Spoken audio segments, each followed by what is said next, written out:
Can you believe how fast this year is going by? Not only are we in the month of September, but we have also entered a Virgo season. And there's a lot that can be said about a person based on their zodiac sign. The creator of Pittsburgh Astrology, Sadie Hamm, is here to break it down all for us. I love astrology. I think there's we all do. So much truth in it. How did you get involved in it? You know, I've always been interested in folk beliefs and New Age stuff. I was definitely like a Wicca kid and a Lilith fair girly. So I got into astrology a little later as an adult, mostly because I really love a personality quiz. Yes, I think a lot of people do. Yeah, we grew up doing the ones in like Cosmo and oh my gosh, right, yes. yeah. It's like circle A, circle B. Right. And so astrology is just this really interesting shorthand to describe personalities. You know, you can use it to describe the people you know, the behavior that you see, the city that you live in. And that's kind of why I started Pittsburgh Astrology, is also because I really love the juxtaposition of, like, Pittsburgh has this reputation as a steel town. It's very sports oriented, and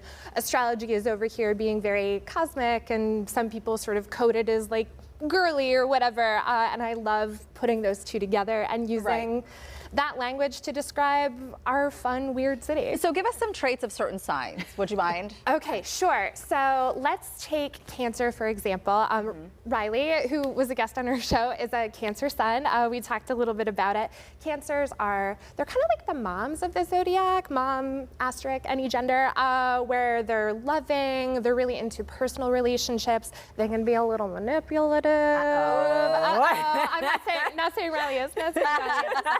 Or Leos, for example, they're the stars of the zodiac. They're leaders. They love the spotlight. They're very artistic. They sort of have that like passionate drive that pulls them forward. Yeah, I love a good Leo because they're the complete opposite of Aquarius. Yeah, your sister sign. Yeah, and your sister sign is the sign that sits exactly opposite you on the zodiac wheel. So cool. Yeah, and a lot of times it's sort of opposites attract, right? So Aquariuses are, you know, mental, they're intellectual, they can be a little withdrawn. A Leo is the exact opposite, just like you said. Yeah, that's so cool. All right, what are the big three? I have no idea what this even means. Sure, okay. Big three is kind of like, you know, Western natal astrology, which is like the astrology you see on Instagram. That's like a shorthand. It's like a really nice way of saying, you know, like, here's a more well-rounded version of me than just saying I'm a Taurus, I'm an Aquarius, whatever. So a big three represents your sun, which is the one that's tied to your birthday. That's the one that everyone kind of knows about. Your moon, which represents sort of your emotionality, your interiority. Oftentimes it's maybe your inner monologue or who you were as a child.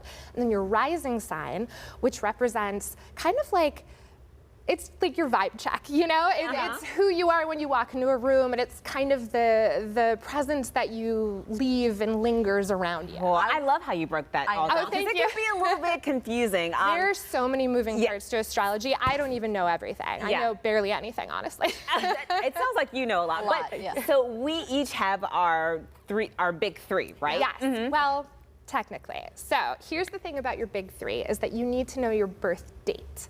And when I got my info for you all to do your big three, I didn't get your birth date, which is pretty common. Not a lot of people know their birth date. You know, some places don't record it on your birth certificate, and so, birth time. So if you don't know your birth time, you can still learn so much about your chart. You just might not have your rising. So for example, you're an Aquarius sun and a Taurus moon.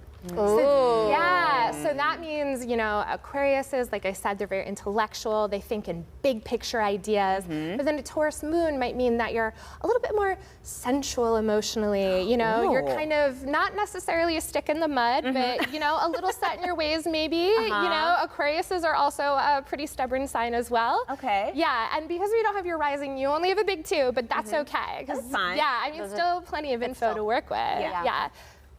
You are one of my favorite.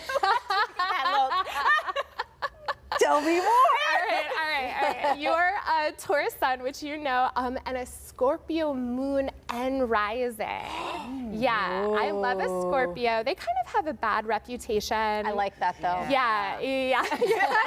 As a Scorpio would. So, you know, Tauruses, they're very sensual signs. They're of the earth. They're kind of like nature goddesses in a lot of ways. And then Scorpios are passionate. They can be a little moody. They're very, very loyal. And they're really interested in discovering mysteries and unpacking things. And it makes sense that you're both in a journalism broadcasting field because, you know, you have all of this air sign energy with Aquarius over here, and then you have this Scorpio tendency to want to pick things apart and really look at them. Oh my God. Perfect. Can you come back? I feel like we need more. Happily. 5 minutes is not enough with you, Sadie. Thank you so much. Yeah, my pleasure. This is so fun. Don't you want to stick around and ask more questions? I do. If you're interested in learning more about Pittsburgh Astrology and the services that Sadie offers, we're going to link you up on our website. Go to kdqa.com/talkpittsburgh.